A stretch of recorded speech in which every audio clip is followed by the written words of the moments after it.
Senate will please come to order.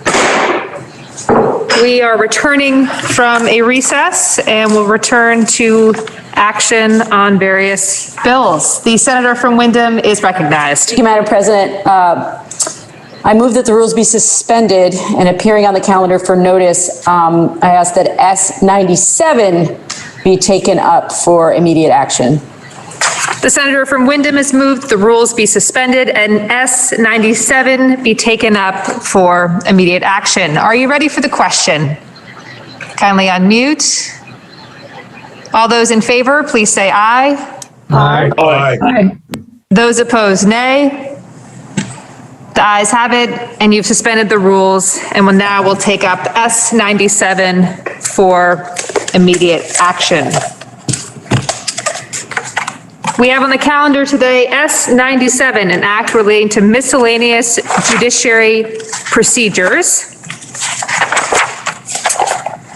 The House has proposed to the Senate to amend the bill as set forth on page 2463 of today's calendar. The underlying question is, shall the Senate concur with the House proposal of amendment on S97? The senator from Bennington, Senator Sears, is recognized for the report. Thank you, Madam President. This bill proposes several minor amendments related to judiciary procedures. The House added several new sections to the bill, which I will cover. The unchanged Senate sections were sections 1 through 12, and the House made no changes to those. Sections 13 to 20 will be summarized here. Sections 13 to 16 were requested by the Juvenile Justice Stakeholders Work Group, an ad hoc group of stakeholders in the juvenile justice system that includes the public defenders, the state's attorneys, and the courts. Section 13 was brought to the work group's attention by the Department of Motor Vehicles.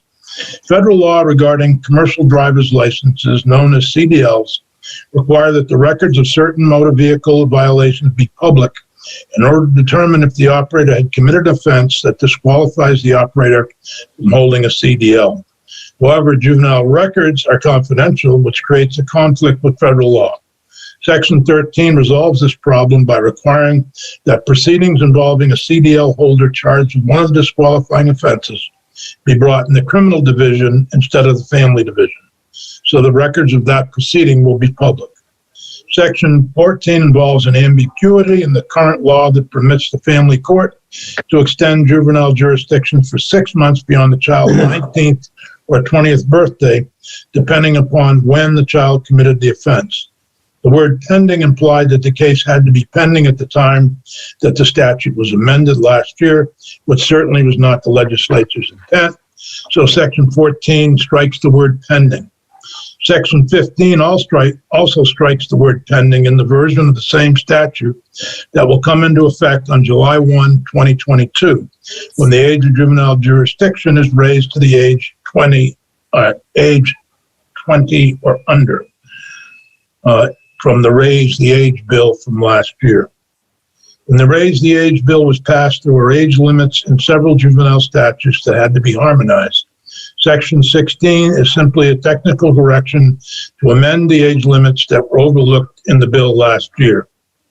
Section 17 expands the list of who is eligible to receive juvenile court records of delinquency and CHINS proceedings without having to petition the court for access. The entities added by Section 17 are the parties to the proceeding, DCF, and the Human Services Board and the Registry Review Unit as part of the management of the Child Protection Registry. Additionally, current law allows a list of eligible entities to inspect the records. Section 17 expands this to allow all eligible entities to obtain copies of the records. Section 18 requires the Department of Sheriffs and State's Attorneys, in consultation with the Attorney General's Office, to provide an annual report to the Judiciary Committees on hate crime enforcement, convictions, civil bias adjudications, and bias incidents reported across the state. This provision was passed by the House in H428, the hate crimes bill, but was not included in the Senate's version, which was adopted. Later on, Madam President, we will offer a concurrence with further proposal amendment to strike Section 18. Section 19 expands membership of the Racial Disparities in Juvenile Justice System Advisory Panel by 3 members. First, the Executive Director of Racial Equity, or designee is added. If the Executive Director of Racial Equity had been in existence when RDAP was created, this position would certainly have been included in RDAP's original membership. Section 20 directs RDAP to report to the House and Senate Judiciary Committees by November 15, 2021, on the creation of a Bureau of Racial Justice Statistics to collect and analyze data related to systematic racial bias and disparities within the criminal and juvenile justice systems. Another bill, H317 and S108, had proposed to establish the Bureau alongside the Office of Racial Equity within the Agency of Administration. But after that bill was discussed by both judiciary committees, it became clear that the stakeholders needed further consideration regarding several related issues, particularly whether the Bureau should be housed in state government or a standalone entity. Once RDAP submits its recommendations and proposed legislations, the 2 judiciary committees will be able to take these issues up again next year. Finally, the effective dates have 1 technical amendment. Madam President, after consideration and discussion with the Judiciary Committee members, we have decided that we would accept the changes from the House except for Section 18. And the reason for moving Section 18 is information from the state's attorneys that we received when we removed it from H428. And that is that the Department of State's attorneys neither has the person power nor the technology to do this. Unless we were to add a member to the state's attorney staff to collect the information and improve its software in order to collect that information, it cannot be done. And so, Madam President, we would concur with the proposal amendment to strike Section 18 and renumber the remaining sections. Thank you, Senator. And just for those listening, the amendment is posted on the Senate overview page and has been circulated, of course, to senators. The question then is, shall the Senate concur with the House proposal of amendment with a further proposal of amendment as proposed by the senator from Bennington, Senator Sears? Are you ready for the question? Kindly unmute. All those in favor, please say aye. Aye. Those opposed, nay. The ayes have it, and you've concurred with the House proposal of amendment with a further proposal of amendment as proposed by the senator from Bennington, Senator Sears. The senator from Windham is recognized. Thank you, Madam President. At this time, I move the rules be suspended and appearing on the calendar for notice that H313 be taken up for immediate action. The senator from Windham has moved that the rules be suspended and H313 be taken up for immediate action. Are you ready for the question? All those in favor, please unmute and say aye. Aye. Aye. Those opposed, nay. The ayes have it, and you've suspended the rules and will now take up H313 for immediate action. We have on the calendar today H313, an act relating to miscellaneous amendments to alcoholic beverage laws. The House has proposed an amendment to the Senate proposal of amendment as set forth on page 2477 of today's calendar. The automatic underlying question is, shall the Senate concur with the House proposal of amendment? The senator from Windsor, Senator Clark, is recognized. Senator Clarkson, is recognized. Thank you. Thank you, Madam President. The House took all our recommendations and amendments and made only a modest change, which was to add the House Committee on Ways and Means to the report on sports betting. So that is the only change they made, and your Committee on Senate Economic Development accepted that change and voted 5-0 to concur with the House. Thank you, Senator. The question is, shall the Senate concur with the House proposal of amendment to the underlying Senate proposal of amendment on H 313? Are you ready for the question? Kindly unmute.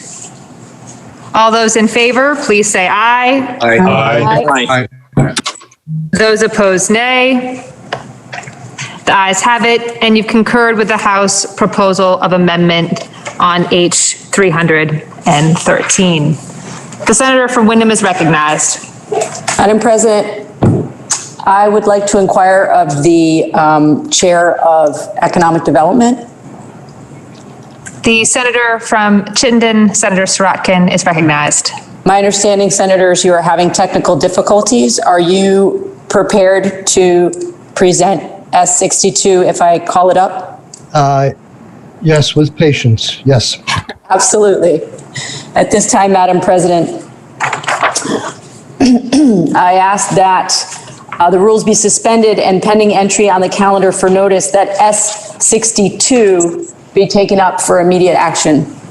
The senator from Windham has moved that the rules be suspended and S62, an act relating to creating incentives for a new remote and relocating workers, be taken up for immediate action.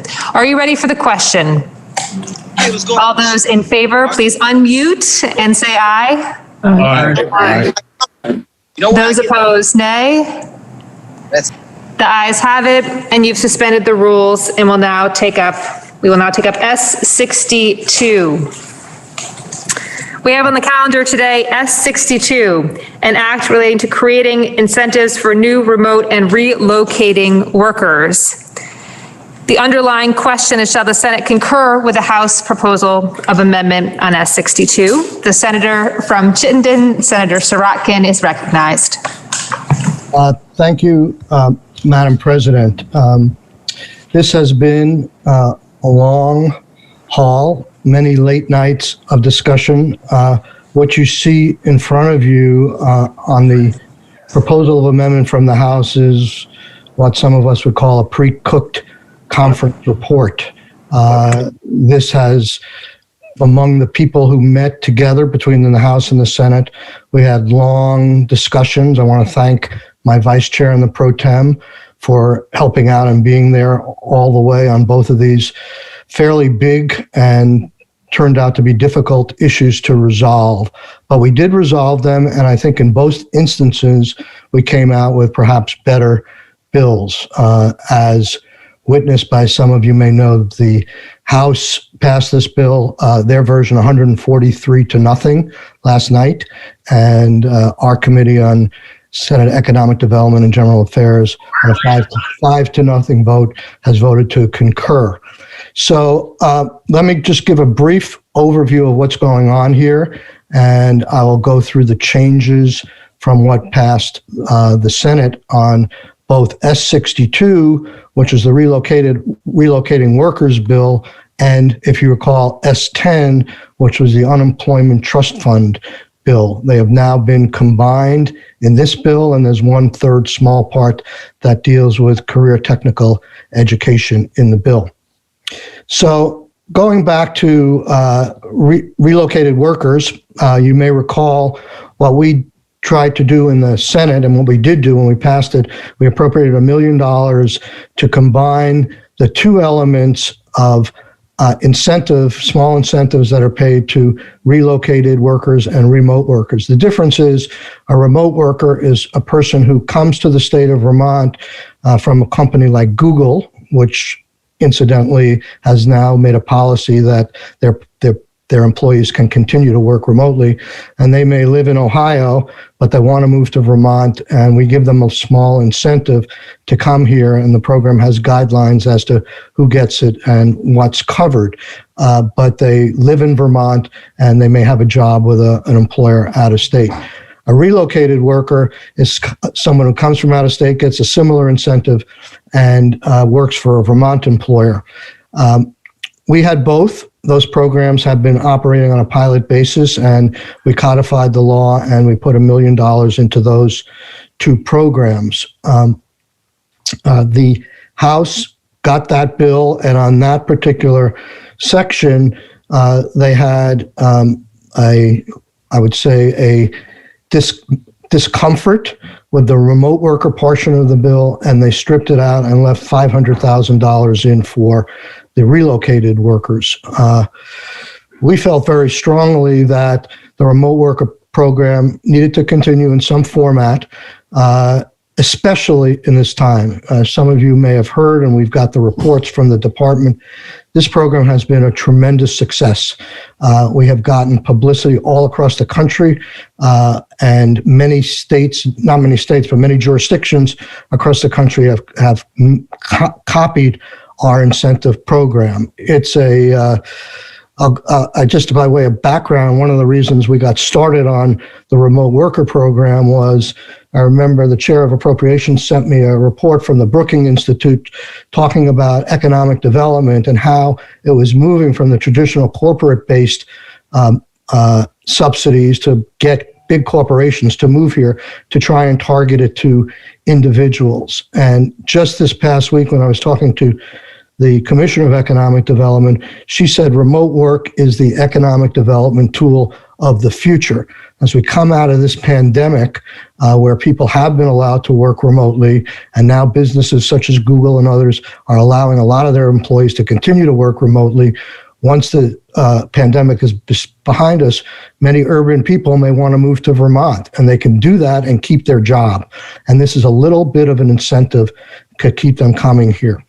So what the changes the House did, they had originally put in just $500,000 for the relocated worker piece, and in our negotiations, we wound up with $650,000 and a report, and the $150,000 of the $650,000 will go to a remote worker piece, and the remote worker program will be put on pause until February 1st. One of the arguments the House was making is that many people are coming here right now because of the pandemic without the needs for incentives, but they agreed to get the program back up and running on February 1st with $150,000. Keep in mind that the average grant in this program is about $3,500.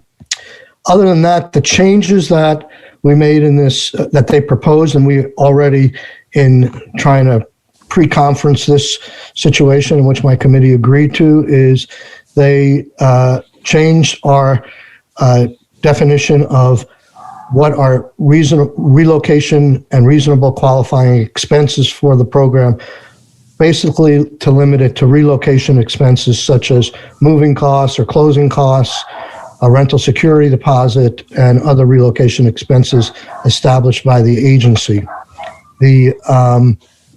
They removed, and we concur with, being able to use broadband or co-working space lease payments as a reimbursable cost.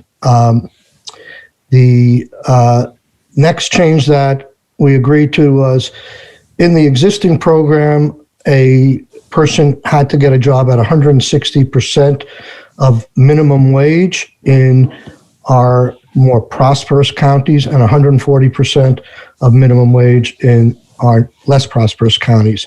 They have changed, they have lowered that threshold to the Vermont livable wage. Essentially, I think that goes for down from about $16.50 to $13.50, and both will increase with inflation. I talked about the allocation of appropriations.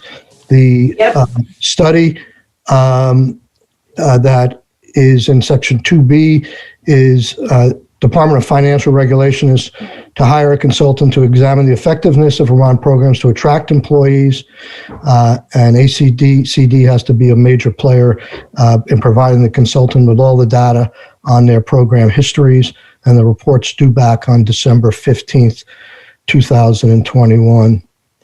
In Section 3, I'll just talk briefly about CTE funding, and then we'll move on to the UI piece. In adult CTE, the House had in their bill, and we concurred, $100,000 to VSAC for tuition support of up to $1,000 per enrollee for career technical and education programs, and $150,000 to the Agency of Education for competitive grants to purchase equipment of up to $20,000 to each career technical education center, and $150,000 to the Agency of Education to produce curriculum development enhancements for CTE. So with that, Madam Speaker, and I need to change screens because I don't have a printer.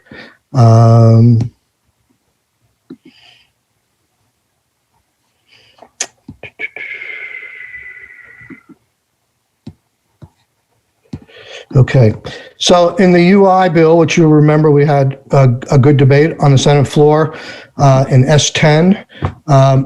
What we had done in the bill that we passed out was we did a one-year fix trying to help businesses avoid a precipitous tax increase due to the COVID virus and the high unemployment rate and how contributions rates are calculated. So the more layoffs that occur, the more that it can affect future years' taxes or what are called unemployment insurance contributions. We did that, and we accompanied that with a $50 per family dependency benefit for laid-off workers. We estimate at the present time there are about 6,000 households that were in that category. Our committee, or at least the majority of our committee, felt that there needed to be balance to the bill. And some of us were here in 2010, where there's definitely was balance when people were feeling pain and workers experienced significant cuts in the solution. The House did not like the benefits that we put on, and they passed out or about to pass out a bill that just had relief for employers and nothing for laid off workers. We entered into negotiations, and I think we reached a better win-win situation than even we passed in the first instance in the Senate. And the reason for that is the House's approach was to take care of this problem with unemployment insurance contributions over a 10-year period, as opposed to our proposal, which only took care of it for a 1-year period, and we were going to come back next year and figure out the future. In some ways, we figured out the future. I say in some ways, but we figured out the future at least as to pressing unemployment contribution increases. So just in terms of dollars, I just want to starkly lay it out. If you recall, the bill that we passed had $80 million in relief for employers and tax relief, and $38 million over a 5-year period for workers through the dependency benefit.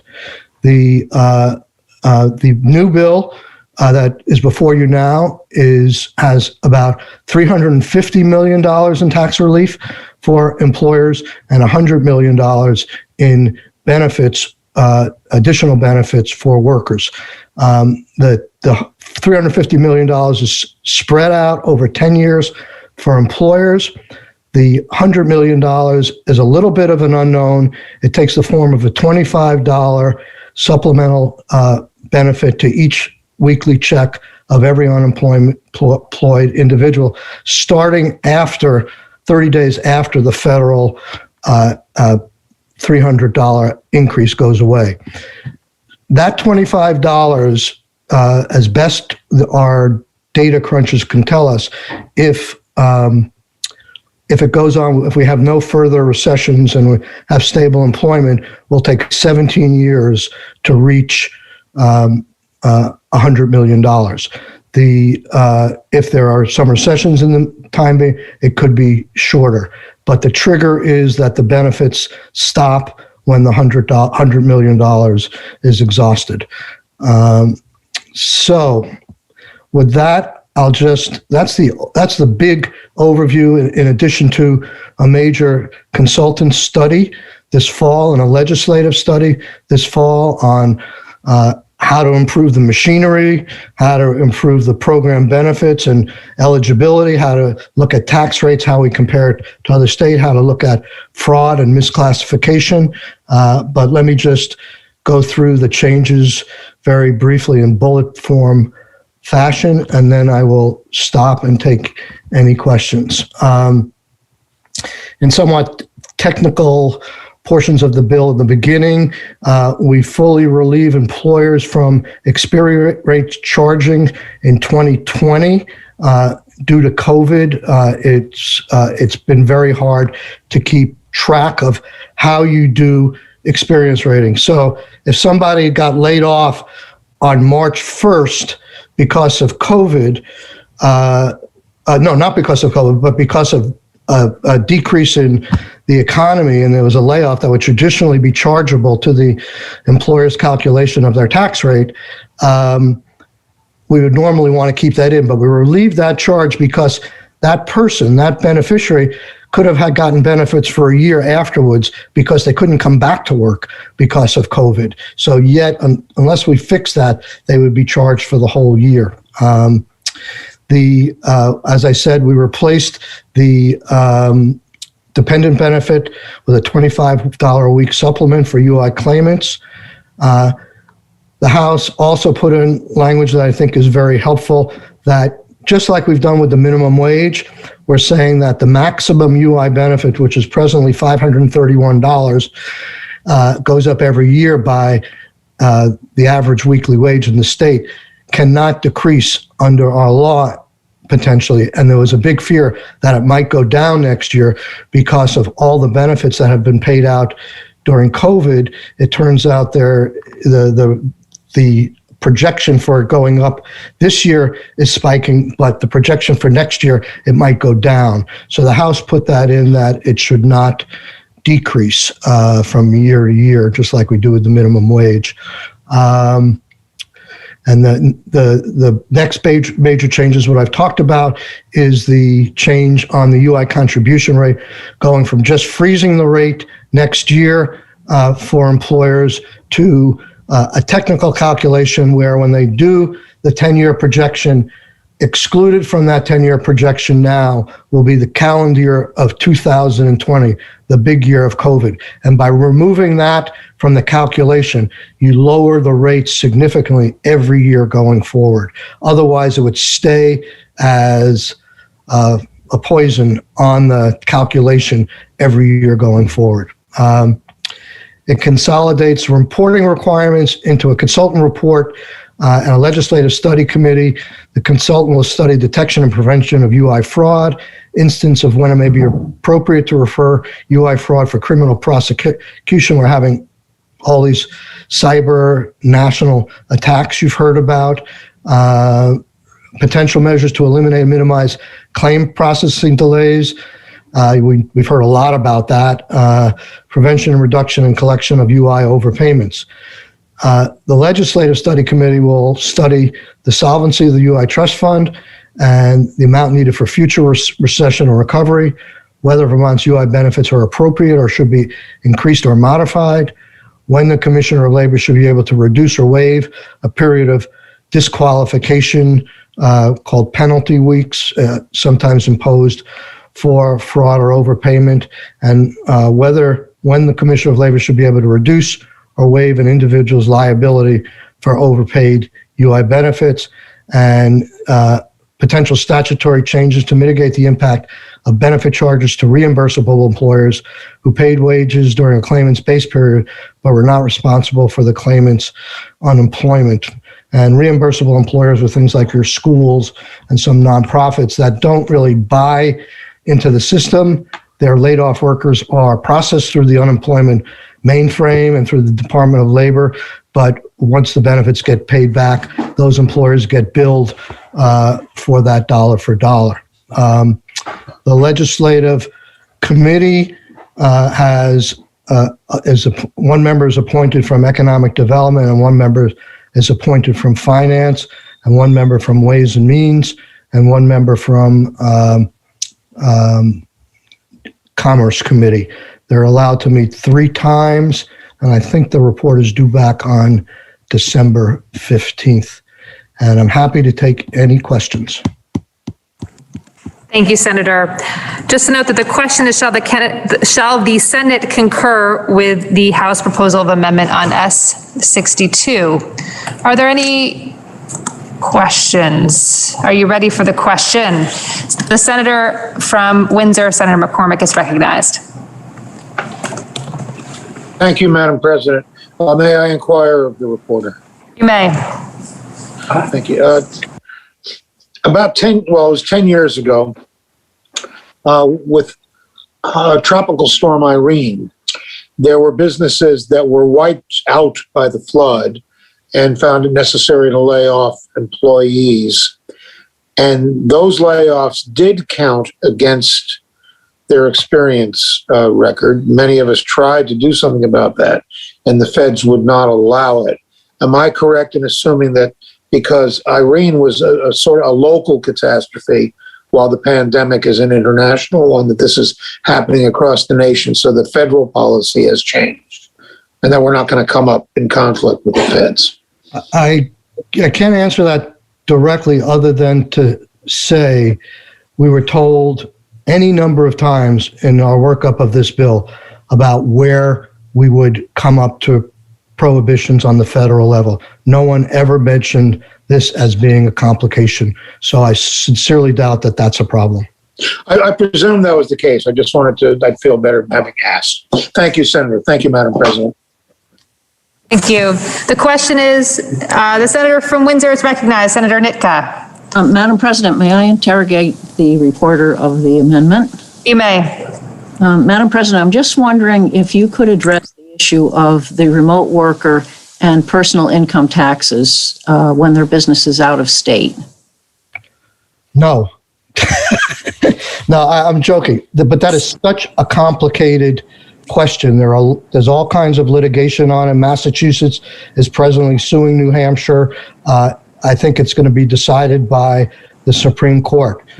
Several states try to tax the same income, and then there are credits on it. We've dealt with this in finance. All I can say is it's very confusing and it's subject to litigation. Thank you. The senator from Grand Isle is recognized. Madam President, may I question the senator? You may. Senator, did I understand you correctly? We are committed to paying for 17 years. Is that correct? Not exactly. We're committed to paying $100 million. It may take 7 years. It may take, I think at the outside, it would take 17 years. Does it have to be that much? Can it be a lesser amount? This is the amount after long conversations and agreements with the House. This is where the two sides landed. I don't recall any time we've committed ourselves to that many years down the road for a financing program. Okay, thank you. Thank you. The question is, shall the Senate concur with the House proposal of amendment on S62? Are you ready for the question? The senator from Chittenden is recognized. Thank you, Madam President. May I inquire of the reporter? You may. Thank you. Just following up on the last round of questions. So the $100 million is the benefit to an unemployed worker, but could you remind us in the same time frame what is the benefit to businesses? Because as I understand, it's a pretty significant reduction in the rate the businesses will pay. Absolutely. It's estimated to be $300 to $400 million in reduced contributions over the next 10 years, and probably even more, and you go into the out years, but that's as far as they could predict in terms of their data and projections. Thank you. So this is the balance that you were referencing. This is what you mean when you say balance. I like to think of it as a win-win. I mean, I think that we found that the trust fund prior to COVID was the healthiest in the country. And it's still projected to be one of the healthiest in the country. And there is enough room in this to help both workers and employers, and that's what we tried to do here. I think we may have overshot a little bit in 2010 in the taxation of employers, and also in the benefit cuts that we imposed on employees. And it turned out that we had the healthiest trust fund in the country just a year and a half ago. Thank the senator. Thank you, Madam President. The senator from Franklin is recognized.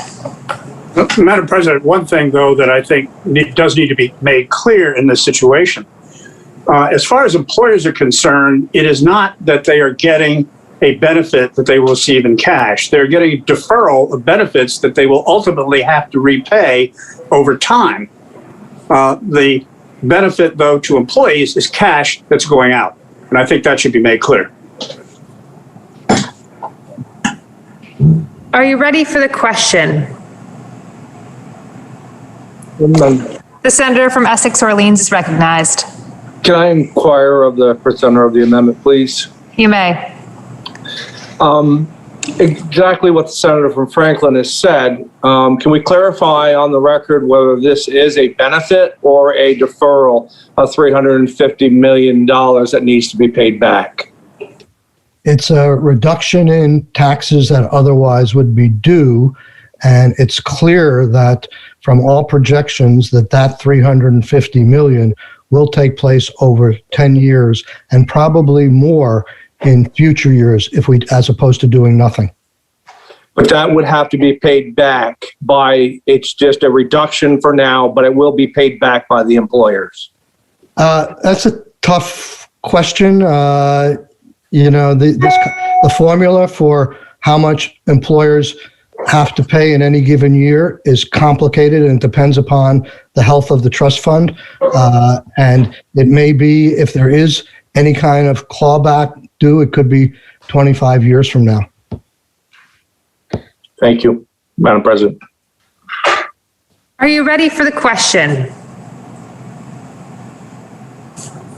The question is, shall the Senate concur with the House proposal of amendment on S62? Senators are kindly asked to unmute. All those in favor, please say aye. Aye. Those opposed, nay. No. The ayes appear to have it. The ayes do have it, and you've concurred with the House proposal of amendment on S62. The senator from Windham is recognized. Thank you, Madam President. At this time, I ask that the rules be suspended and that we message our actions on S97 and H313 to the House forthwith. The senator from Windham has moved that the rules be suspended and S97 as well as H313 be messaged to the House forthwith. Are you ready for the question? Please unmute. All those in favor, please say aye. Aye. Aye. Those opposed, nay. The ayes have it, and you've suspended the rules and messaged S97 and H313 to the House forthwith.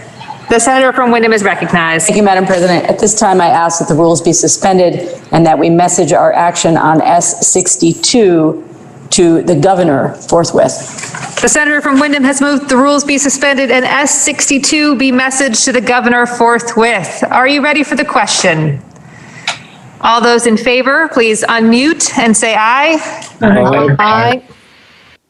Those opposed, nay. The ayes have it, and you've suspended the rules and messaged S62 to the governor forthwith. The senator from Windham is recognized. Thank you, Madam President. At this time, I ask that the Senate stand in adjournment until Friday, May 21st at 9:30. The senator from Windham has moved that, and I will add, subject to any announcements, the Senate stand in adjournment until Friday, May 21st at 9:30 a.m. Are there any announcements? The senator from Washington is recognized. Thank you, Madam President. Senate Finance will meet at the fall of the gavel just to see if there's been any progress in the other body on the miscellaneous tax bill. If there hasn't, you're free, but watch your emails. Thank you, Senator. The senator from Chittenden is recognized. Senator Sorokin. Thank you, Madam President. Senate Economic Development will meet at 8:30 tomorrow morning. Thank you. Are there any additional announcements? The senior senator from Caledonia is recognized. Thank you, Madam President. The budget conferees have completed its work. We're reviewing documents, and so we will, once they're reviewed, will be posted as soon as possible so that people will be able to see what has been negotiated between the House and the Senate. I think you will find a lot of it's just organizational change and very little change from the budget as passed by the Senate. But just, I wanted you to be alert for documents in case you want some scintillating nighttime reading. Thank you. Thank you, Senator. The senator from Bennington is recognized. Thank you, Madam President. Senate Judiciary Committee would check their emails. I don't think we need to meet, but there is an email regarding S3 and the latest offer from the other body. Thank you. Are there any additional announcements? The senator from Windham has moved the Senate stand in adjournment until 9:30 a.m. tomorrow, Friday, May 21st. Are you ready for the question? All those in favor, please unmute and say aye. Aye. Aye. Those opposed, nay. The ayes have it, and the Senate stands adjourned until Friday,